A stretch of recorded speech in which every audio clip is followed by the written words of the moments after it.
여러분 안녕하세요. 저희는 대한민국에서 일어나는 흥미로운 일들을 정리하고 각종 뉴스를 모아 편집하는 조준상 박성진입니다. 성민씨, 오늘 혹시 실검에서 일하는 국회법 보셨어요? 아, 그걸 봤죠? 준하씨, 근데 일하는 국회법이 뭐예요? 성민씨 그거 몰라요? 실망이네요. 우리나라 입법에 관련돼서 되게 중요한 뉴스였는데. 준하씨, 근데 국회가 뭐예요? 성민씨 국회도 몰라요? 농담이고요. 우선 국회는 우리나라 입법부의 다른 이름이에요. 국회의원들이 함께 모여 일하는 곳이죠. 혹시 지금 영상을 보고 계시는 분들 중에 잘 모르셨던 분들이 있다면 전혀 당황하지 않으셔도 돼요. 아직 우리나라 청년들 중에서 대한민국의 입법 과정을 잘 모르는 경우도 충분히 있고, 심지어 저희가 뽑는 국회의원들이 국회에서 어떤 일들을 하고 있는지에 대해 모르는 경우도 있더라고요. 물론 저도 오늘 대본을 쓰기 전까진 전혀 모르던 부분이었습니다. 네, 그래서 오늘 준비해봤습니다. 과연 일하는 국회법은 무엇인지, 그 전에 국회 운영 방식은 어떠한지에 대해 말이죠. 준비되셨나요? 네, 그럼 준비된 영상 함께 보러 가시죠. 가시죠. 17대 국회의 법안 처리율은 약 52.2%, 18대 44.8%, 19대 42%, 지난해 20대 국회 법안 처리율은 현저히 떨어지는 35.7%를 기록하였고, 심지어 더불어민주당 박주민 의원은 4.15 총선을 마친 다음 선거 기간 중에 후보로서 가장 많이 들었던 국민의 요구가 국회가 일 좀 해라는 말씀이었다라고 말했습니다. 이와 같은 상황을 고려하여 현재 더불어민주당에서는 일하는 국회법을 21대 국회의 1호 개혁 법안으로 추진하는 데 긍정적인 모습을 보여주고 있습니다. 여기서 저희가 오늘 알아볼 내용은 바로 도대체 일하는 국회법이란 무엇인가, 기존의 국회 운영 방식과 어떤 점이 달라지느냐인데요. 우선 바뀐 점을 제대로 알려면 기존 운영 방식과 어떤 점이 문제였는지에 대해 알아봐야겠죠. 현재 법안 제정 절차, 즉 입법 과정을 살펴보자면 입법에는 크게 두 가지 방식이 존재합니다. 국회의원들이 입법하는 국회 입법과 정부에서 입법하는 정부 입법입니다. 두 입법 방식은 절차가 살짝 다르며 보통 국회 입법이 정부 입법의 절차보다 간소하다고 합니다. 그럼 본격적으로 입법 과정에 대해서 살펴보자면 첫 번째 절차로 정부 입법은 정부가, 국회 입법은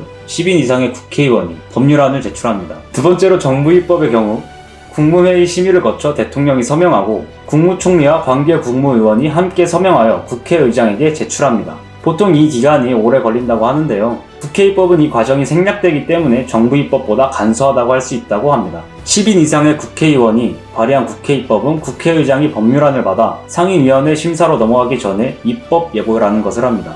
여기서 입법 예고란 법률안이 상임위원회로 넘어가기 전에 국회의장이 그 법률안의 입법 취지와 주요 내용들을 국회 공보 또는 국회 인터넷 사이트에 게재하는 방식으로 국민들에게 미리 알리는 것을 말합니다. 입법 예고 과정은 매우 중요한 과정이며 국민들이 입법에 참여할 수 있는 제일 좋은 방법이기도 합니다.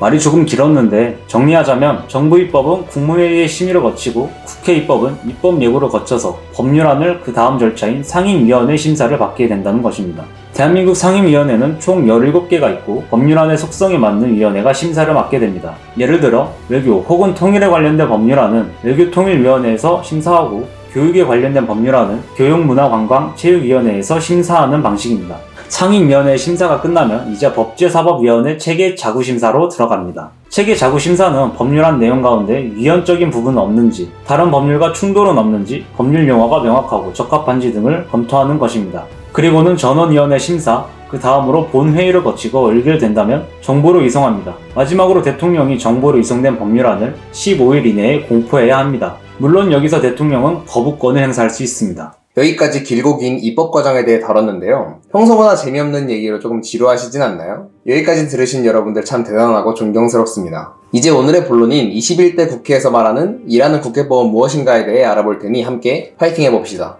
더불어민주당에서 얘기하는 일하는 국회법은 국회의 공전상태, 즉 일하지 않는 국회, 바퀴가 헛돌지 않게 방지하는 것을 주안점으로 두겠다고 합니다. 우선 매월 임시회 소집을 의무화하는 것은 물론이고 임시회 직후 상임위원회를 열어 의사 일정 및 계획 일시를 정하도록 하는 의무 규정을 국회법에 담겠다고 합니다. 또한 법제사법위원회의 체계자구 심사권을 폐지하고 상임위원회의 심사를 마친 법안은 국회사무처 법제실 등에 보내 점검 역할을 맡기겠다는 구상이라고 합니다. 그리고 국회 결석자에 대해 고강도의 제재도 마련한다고 합니다. 정당한 사유 없이 본회의나 상임위원회에 나오지 않는다면 국회의원이 매월 지급받는 수당 및 활동비를 말하는 세비를 삭감한다고 합니다. 자세히 살펴보면 전체 출석 일수의 10에서 20% 불출석 시 세비의 10%를, 20에서 30%의 불출석 시 세비의 20%를, 30에서 40%의 불출석 시 세비의 30%를 깎는 방안입니다. 또한 불출석에 따른 출석정지 처분도 도입, 해당 의원이 소속된 정당의 표결 대응력도 약화할 방침이라고 합니다. 그 외에도 국회의원이 헌법 제46조에 규정된 의무를 위반할 경우 의원직을 파면할 수 있도록 하는 국민소원제를 도입, 국민이 입법하는 국민입법 청구제도 마련,